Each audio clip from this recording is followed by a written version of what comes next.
नमस्कार दोस्तों, कैसे हैं आप सभी? आई होप आप सभी अच्छे होंगे। आज मैं आपके साथ शेयर करने वाली हूँ ग्रिड लाइन मेथड्स। यानी ग्रिड लाइन मेथड से हम ड्राइंग को कैसे परफेक्ट बनाते हैं और ग्रिड लाइन को कैसे ड्रॉ करते हैं। सारा ए टू जेड मैं आपको इस वीडियो में बताने वाली हूँ। सो वीडियो को पूरा ध्यान से सुनिएगा, ध्यान से देखिएगा, बिल्कुल भी स्किप मत करिएगा। So let's start. सो यहाँ पे मैंने अभी 3 सेंटीमीटर पॉइंट आउट किया हुआ है। आप किसी भी साइज़ का पॉइंट आउट कर सकते हैं, 2, 3, 4। बट आपको एक चीज़ याद रखनी है कि आप जिस भी साइज़ का हॉरिजॉन्टल लाइन कर रहे हैं उसी साइज़ का आपको वर्टिकल पे भी पॉइंट आउट करना है, सो दैट स्क्वायर बनेगा। और जब भी स्क्वायर बनता है तो ड्राइंग करने में आसानी होती है। तो आपको इस बात का याद रखना है कि आपको सेम साइज़ का ही रखना है। और अगर आप बिगिनर हैं, बिल्कुल भी आपको ड्राइंग करनी नहीं आती है, आप ग्रिडलाइन सीख रहे हैं, तो आप स्क्वायर ही बनाइएगा और जितना कम हो सके उतना कम साइज़ लीजिएगा। जैसे 2 सेंटीमीटर या फिर 3 सेंटीमीटर आप ले सकते हैं।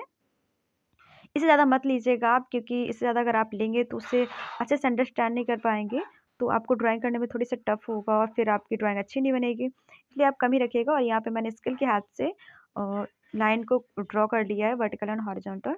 और लगभग ये हमारी बन के कंप्लीट होने वाली ग्रिड लाइन। उसके बाद हम बात करेंगे कि ग्रिड लाइन्स पे आप ड्रॉ कैसे करते हैं। मैंने अभी अपनी ड्राइंग को हॉरिजॉन्टल रखा हुआ है, सो दैट आपको दिखाई दे स्क्रीन पे। सो ये हमारी ग्रिड लाइन्स बनकर तैयार हो गई हैं। अब हम ड्राइंग करेंगे। ड्राइंग करने के लिए मैं एक बता दूँ आपको, कि जब भी हम ग्रिड लाइन मेथड का यूज़ करते हैं, तो हमें पूरी ड्राइंग को नहीं देखनी होती है। हम सिर्फ column by column he draw करते हैं। जैसे कि अगर आप 1 कॉलम ड्रॉ कर रहे हैं, तो हम 1 कॉलम को ही देखेंगे। और अभी इसमें मैं अभी ए टू जेड लिख दूँगी और 1 2 3 लिख देंगे, सो दैट हमें जब भी हम ड्रॉ करें तो हम कॉलम भूलें नहीं। बिकॉज़ अगर आप बिगिनर हैं तो आप भूल जाएँगे कि हम कौन-सा कॉलम ड्रॉ कर रहे थे। तो मैंने यहाँ पे ए टू जेड लिख दिया है और एक साइड 1 2 3 लिख दिए, सो दैट हमें पता चल जाएगा जब भी हम ए ड्रॉ कर रहे हैं, यानी ए का 1 या फिर ए का 2, तो हमें इससे पता चल जाता है कि हम ए का 1 ड्रॉ कर रहे हैं या कि ए का 2 ड्रॉ कर रहे हैं। सो इस बात का आपको ख़्याल रखना है। और जो कि मैं पहले बता चुकी हूँ कि जब भी हम ग्रिड लाइन यूज़ कर रहे होते हैं, तो हमें इस चीज़ का बिल्कुल अच्छे से याद रखना होता है कि हमें पूरी ड्राइंग नहीं देखनी होती है। हम जो भी कॉलम ड्रॉ कर रहे हैं, जैसे कि अगर हम ए का 1 ड्रॉ कर रहे हैं, तो हम ए का 1 ही देखेंगे और बाकी सारे को हम भूल जाते हैं। और हमें बिल्कुल भी देखना नहीं होता है कि क्या कैसा है, कोई कुछ भी नहीं देखना है। हमें सिर्फ़ और सिर्फ़ बस 1 कॉलम को ही देखना होता है, जिस कॉलम को हम ड्रॉ कर रहे हैं। सो मैं अभी आपको करके भी दिखाती हूँ कुछ। इसको हम बनाएँगे इसी मेथड का यूज़ करके। जैसे कि आप देख पा रहे हैं कि ये कॉलम एक खाली है, तो उसको हम खाली छोड़ देंगे और हम दूसरे कॉलम पे यानी बी पे स्टार्ट करेंगे बनाना। बी पे जैसे थोड़ा-सा पॉइंट है तो हम थोड़ा-सा ही बनाएँगे और बाकी को हम बिल्कुल भी भूल जाना है। और हम जितना दिखाई दे रहा है, बिल्कुल जैसे थोड़ा-सा दिखाई दे रहा है तो थोड़ा-सा ही बनाएँगे और सारे को हम बिल्कुल भी नहीं बनाएँगे। आई होप कि आपको समझ में आ रहा हो। और अगर आपको कोई भी डाउट है तो आप मुझे कमेंट में पूछ भी। सो अभी हम ड्रॉ कर लेते हैं थोड़ा-सा आउटलाइन। और आउटलाइन हमें ड्रॉ करनी है, अंदर का कुछ भी डिटेल हमें बिल्कुल भी फ़ोकस नहीं करना डिटेल पे। हमारा फ़ोकस ओनली हमारा आउटलाइन पे है। तो आप देख पा रहे हैं जितना दूरी इस पर है, हम उतनी ही दूरी रख के इसको ड्रॉ कर देंगे। और ऐसे ही हम 3rd कॉलम पे, 4th कॉलम पे ऐसे ही हम करते चले जाएँगे। सारे कॉलम पे हम column by column he drawing को कंप्लीट करनी है, ना कि हमें पूरी ड्राइंग देखनी है। ओके?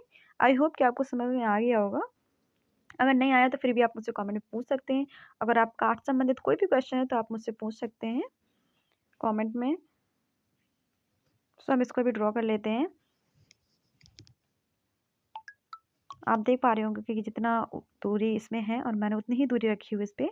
और हम पूरी कोशिश करेंगे कि हम उतनी ही दूरी पर उस कॉलम को कंप्लीट करें, जितनी दूरी पर वो कॉलम हमें दिख रहा है। कॉलम के अंदर जितना भी हमें दिख रही है उतनी ही चीज़ें हमें ड्रॉ करनी है। एक्स्ट्रा हमें कुछ भी ड्रॉ नहीं करना है और कुछ भी हमें बाहर की चीज़ें बिल्कुल भी नहीं देखनी है। जितना हमें कॉलम के अंदर दिख रहा है, बस हमें उसी चीज़ को ऑब्ज़र्व करना है। देखना है कि वो बीच में है, सेंटर में है, कितनी दूरी पर है, कौन कितनी दूरी पर आ रहा है। बस उसे सेंटर से हमको मिलाना है। पॉइंट आउट जहाँ से हम देख पा रहे हैं कि उतनी दूर पर है, बस हमको उतनी ही दूरी पर बनाना है, कुछ भी एक्स्ट्रा नहीं देना है। हर चीज़ को अवॉइड करना है और जो हमें कॉलम के अंदर दिख रहा है, बस उसी को अच्छे से ऑब्ज़र्व करना है। अगर आपने ऑब्ज़र्वेशन स्किल आ गई तो मान लीजिए आप ड्राइंग करना सीख जाएँगे। और अगर आपकी थोड़ी-सी भी ड्राइंग अच्छी है तो आप ईज़िली इस मेथड का यूज़ करके किसी भी ड्राइंग, किसी भी पोर्ट्रेट, किसी भी लैंडस्केप को परफेक्टली ड्रॉ कर पाएँगे। जैसे कि मैंने अभी इसी मेथड का यूज़ करके पूरी आउटलाइन ड्रॉ करी है, जो कि मेरी आउटलाइन कंप्लीट हो गई है। आई होप कि मेरी वीडियो अच्छी लगी हो, आपको ड्राइंग अच्छी लगी हो। मिलते हैं जल्द ही नेक्स्ट वीडियो में एक न्यू पेंटिंग के साथ, न्यू टॉपिक के साथ। तब तक के लिए जय हिंद एंड आपने मुझे अपना इतना कीमती वक़्त दिया उसके लिए आपका बहुत-बहुत धन्यवाद। Thanks for watching and thanks for giving your valuable time. Bye bye.